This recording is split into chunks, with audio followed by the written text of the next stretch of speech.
नेताजी सुभाष चंद्र बोस भारत के सबसे बड़े लीडर और उनका अचानक से गायब हो जाना भारत की सबसे बड़ी मिस्ट्री। हमें कई सालों से यह बताया गया है कि उनकी डेथ भारत के बाहर प्लेन क्रैश में हुई थी। क्या ये बात पूरी तरह से सही है? एविडेंसेस क्या कहते हैं? उनकी डेथ पर आज तक सवाल और मिस्ट्री बनी हुई है।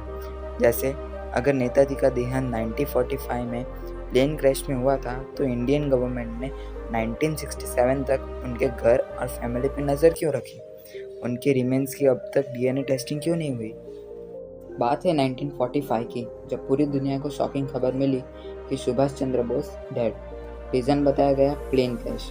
लेकिन सरप्राइजिंग बात यह है कि जिस हॉस्पिटल में सुभाष चंद्र बोस की डेथ हुई उस हॉस्पिटल में कई कंट्री के मीडिया ने ऑन ग्राउंड रिपोर्ट करने की कोशिश की, लेकिन उनमें से ना किसी को परमिशन मिली और ना तो सिंगल फोटोग्राफ।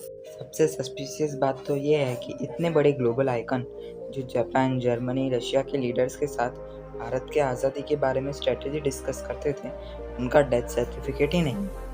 इंक्वायरी शुरू हुई और 1949 में आज़ादी के 2 साल बाद खुद प्राइम मिनिस्टर जवाहरलाल नेहरू ने हिस्टोरियन प्रफुल्ल चंद्र गुप्ता जी को अपॉइंट किया था।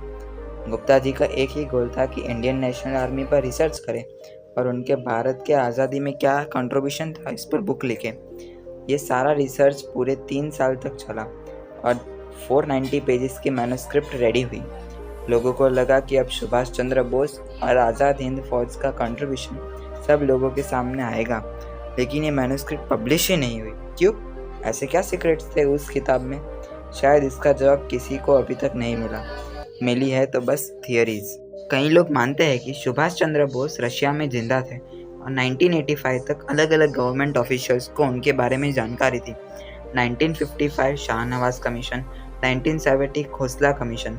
भारत में 2 बार नेताजी के डेथ की मिस्ट्री पर इन्वेस्टिगेशन हुई और दोनों बार ये कॉन्क्लूड हुआ कि उनकी डेथ ताइवान में प्लेन क्रैश में हुई थी। और फिर 1999 में और एक इन्वेस्टिगेशन शुरू हुई, मुखर्जी कमीशन, जहां ये कहा गया कि नेताजी की डेथ एक प्लेन क्रैश में होना पॉसिबल ही नहीं है। ये इन्वेस्टिगेशन ताइवान में ऑन ग्राउंड हुआ था और ऑन ग्राउंड इन्वेस्टिगेशन के बाद ये पता चला कि 1945 में ताइवान में ऐसे किसी प्लेन क्रैश का रिकॉर्ड ही नहीं है। आज की टेक्नोलॉजी काफ़ी एडवांस हो चुकी है, साइंस की हेल्प से मिस्ट्री को सॉल्व किया जा सकता है। तो टोक्यो में रेंकोजी टेम्पल में एशिस रखी गई है, जिन्हें नेताजी की रिमेन्स भी कहते हैं। वो उनके कैसे हो सकते हैं, क्योंकि ऐसे कोई प्लेन क्रैश का रिकॉर्ड ही नहीं है। नेताजी की फैमिली आज भी उनके रिमेन्स की डीएनए टेस्टिंग मांग रही है, जिससे ये पता चले कि आखिर उस प्लेन में नेताजी थे भी या नहीं। कुछ लोगों को लगता है बोस और कहीं नहीं भारत ही लौट आए थे, लेकिन सच किसी को पता नहीं। नेताजी के डिसअपीयरेंस के बाद भी Netaji as a legend Bharat के आर्म्ड फोर्सेस में जिंदा थे। तो ये थी कुछ mysteries about Subhash Chandra Bose death. आपको ये वीडियो अच्छा लगा हो तो लाइक, शेयर एंड सब्सक्राइब ज़रूर करें।